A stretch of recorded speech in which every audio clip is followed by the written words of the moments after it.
Welcome to the White Monkey Political Channel, where I hope to give you some historical perspective and modern insight into why so many in our great nation seem to distrust, dislike, and in more than a few cases bear extreme animosity toward left-wing political point of view, the Democratic Party in general, and their party members and supporters. This, my first post, is the first installment of a series dedicated to chronicling various historical democratic political machines of the 20th century, with this installment focusing on the Dixiecrat machine of Mississippi politician Theodore Bilbo that emerged around the turn of the last century and held positions of power and influence for nearly half a century. This ran a gamut of local, state, and national influence on the Democratic Party positions in politics during that period and even beyond, as you will see. Mississippi had what amounted to a single-party political system dominated entirely by white Democrats. The party was divided into two machine factions, Delta and Eastern. The Delta faction was run by and for wealthy planters and industrial interests, with the main influence Leroy Percy. It was, by the standards of the time, more moderate in racial terms and economic policies. The Eastern faction, led by James Vardaman, was supported by poor white farmers, factory workers, and Klan interests. It was built on racial division, class politics, political patronage, and corruption. It served the base of uneducated working-class whites by appealing to populist and extreme racist points of view. Okay, having given some perspective, let's get into the specifics. The machine you'll be introduced to today is that of Theodore Bilbo of Mississippi. Bilbo was born October 13th, 1877. He was a small man, only standing 5 feet 2 inches, and he was in the habit of wearing flashy clothes so people would notice him. Bilbo was accused of numerous affairs throughout his career. He never denied them, and seemed to encourage the rumors to boost his perception of masculinity. He attended both Peabody Normal College to study for the Baptist ministry and Vanderbilt University to study law, but graduated from neither. He dropped out of law school to help run a girls' boarding school in Wiggins, Mississippi, but lost the position and was embroiled in a scandal for a dalliance with one of the students. He then returned to legal studies, but his senior year at Vanderbilt was cut short due to an accusation of academic irregularities, which, though it never resulted in formal charges of cheating, cemented a reputation of Bilbo being dishonest and lacking ethics. He passed the Tennessee bar in 1906, set up practice in his hometown of Poplarville, Mississippi. Bilbo ran for the position of circuit clerk in his home county of Pearl River, Mississippi in 1903, but was defeated by a one-armed Baptist minister.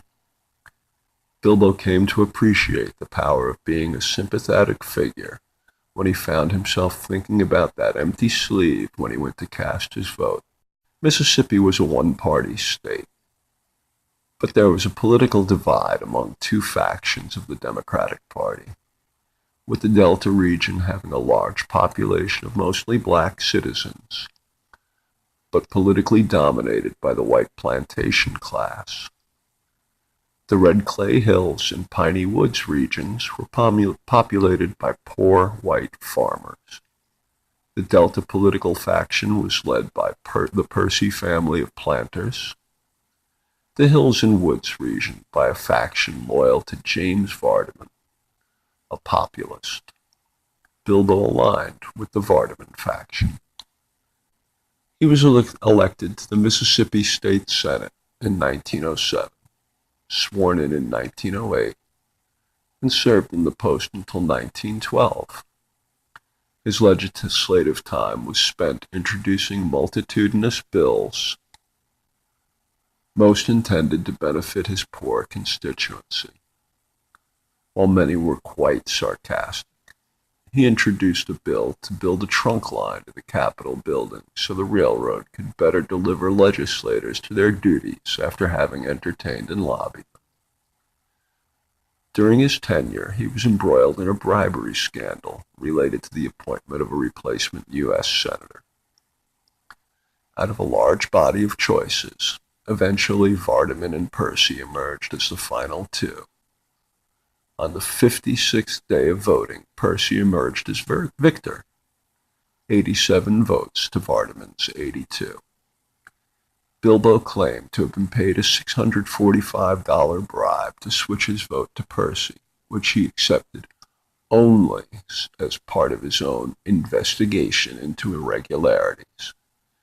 This admission resulted in a motion in the state Senate to expel Bilbo, but he survived the attempt when it fell one vote short of the needed count.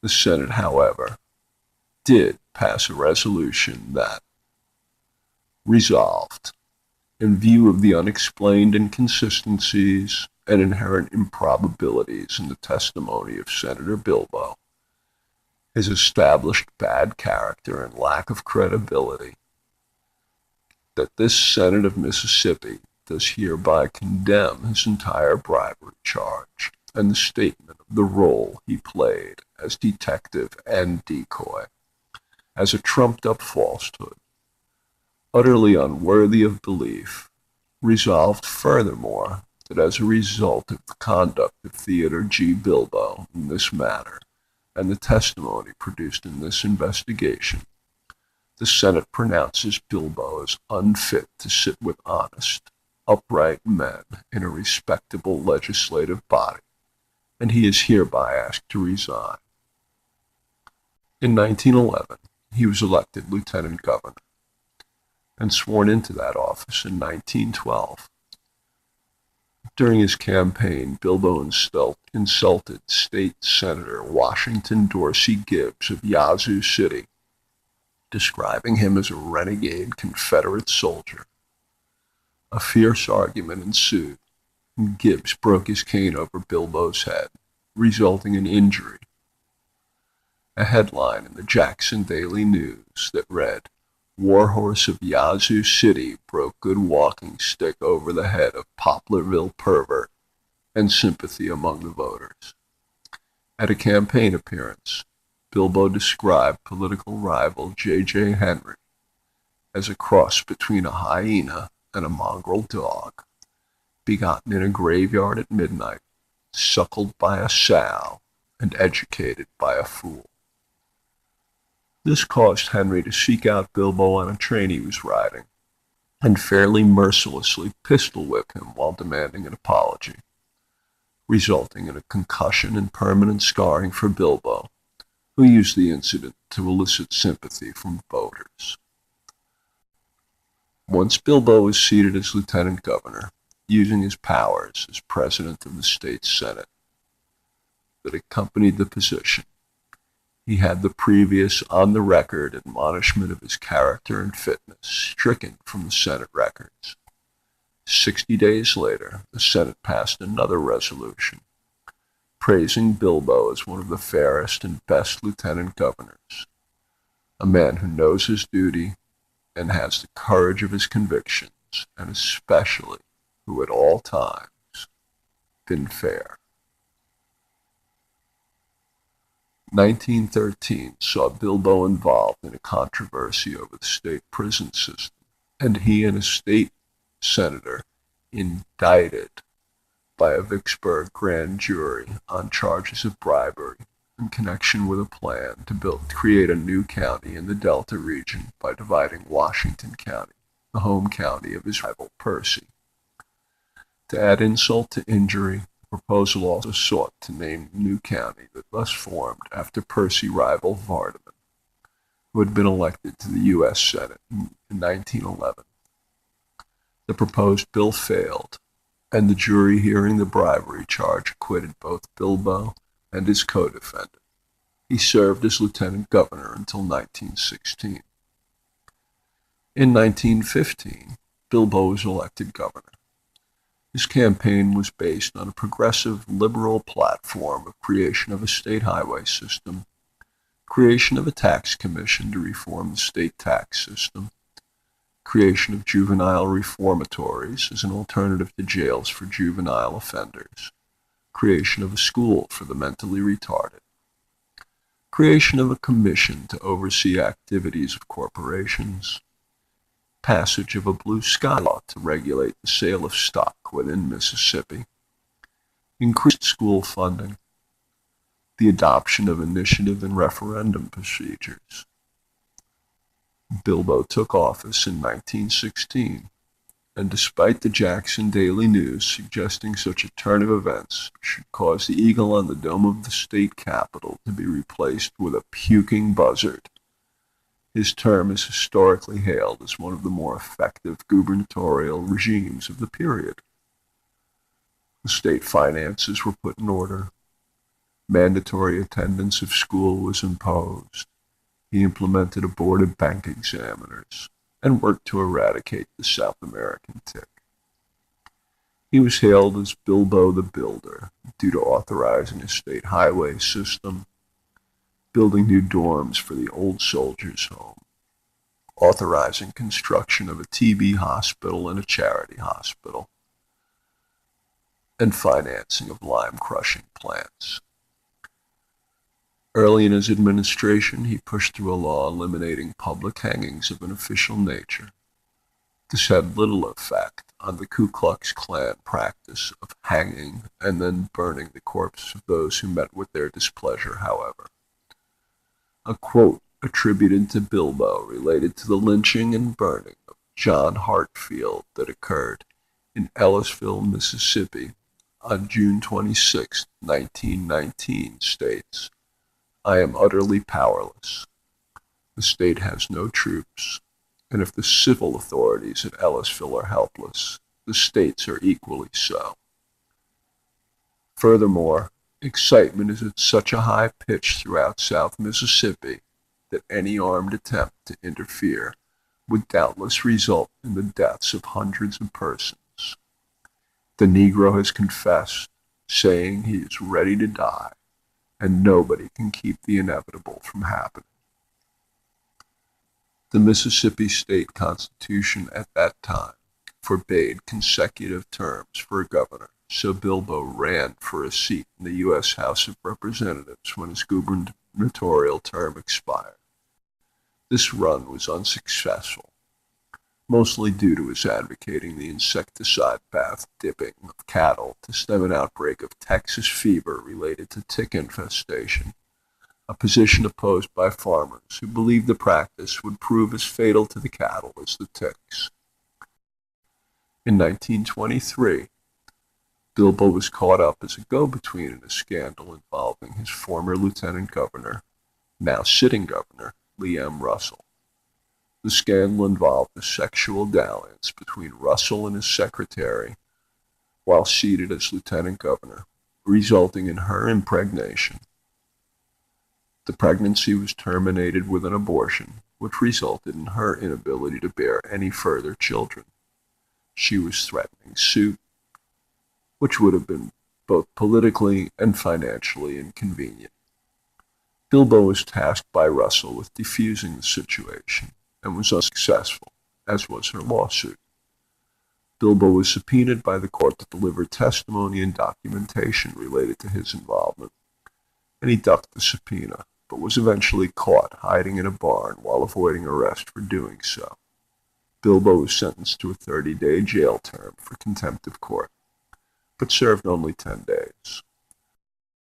A Upon his release, he ran for a second term as governor, but lost.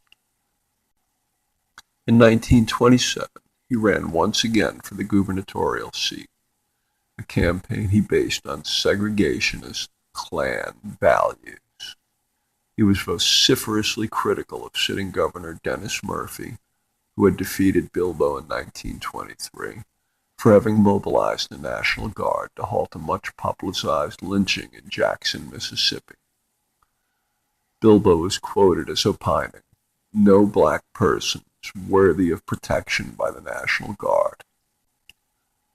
Bilbo won this election and was seated for his second term as governor in 1928. In 1930, Bilbo called for the dismissal of college and university professors who expressed anti-segregationist and racial equality points of view.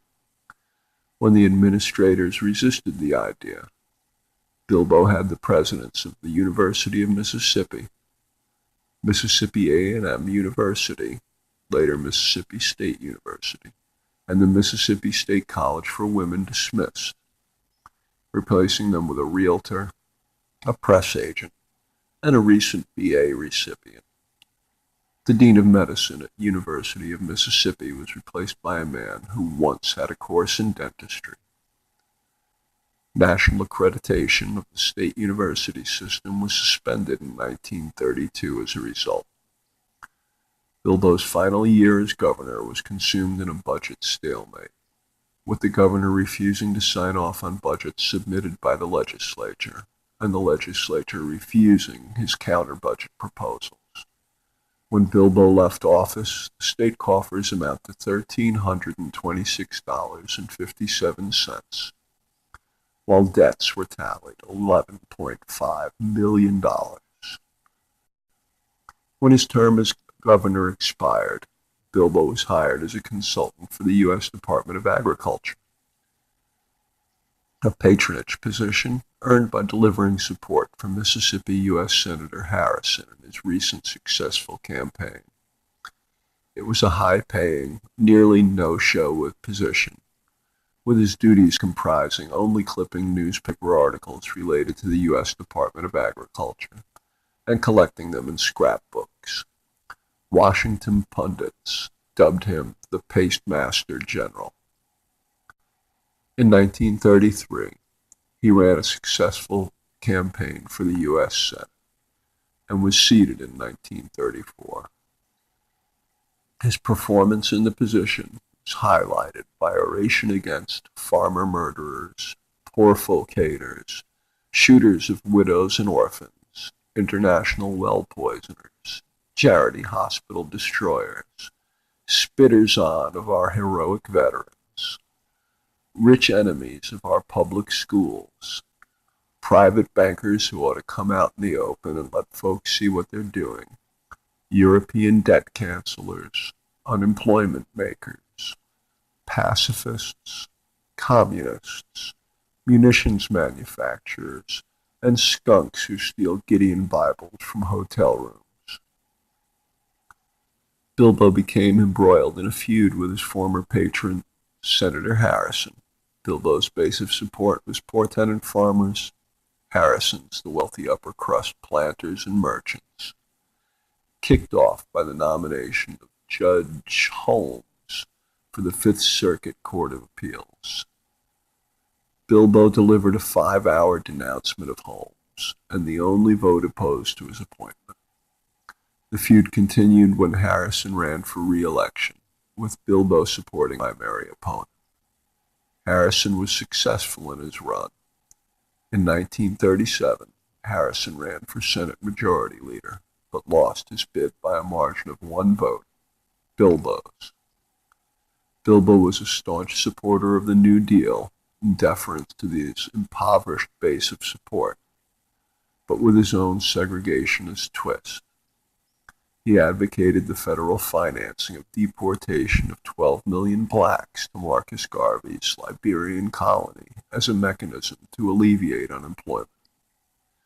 He filibustered against the Costigan-Walker anti-lynching bill in 1938, advocating revocation of voting rights for blacks anywhere in the U.S., despite what the Constitution had to say on the matter. To keep him out of both limelight and trouble, Bilbo was assigned a seat on the Senate Committee of Governance of the District of Columbia, where he advocated not allowing voting by the population of the district due to the influx of black residents. In the interim, he was re-elected, assigned another committee seat on the Pension Committee. He was raised to chair the Pensions Committee from 1942 to 1945, and then chairing the Committee on Governance of the District of Columbia from 1945 to 1947. In this term, Bilbo revealed on the radio program Meet the Press that he was a long-time loyal member of the Klan. Bilbo was once again elected for the Senate term beginning in 1946, his third, but the Republican majority refused to seat him for his final term due to his incessant inflammatory racist rhetoric. A stalemate ensued, with the Senate not seating for 5 days, capped by a Democrat filibuster, and a compromise was reached where Bilbo's credential would be seated, but he would return home to Mississippi for treatment of oral cancer. He died during this treatment period. Upon his return to Mississippi, Bilbo wrote a book entitled Take Your Choice, Separation or Mongrelization, championing his positions of racial inequality.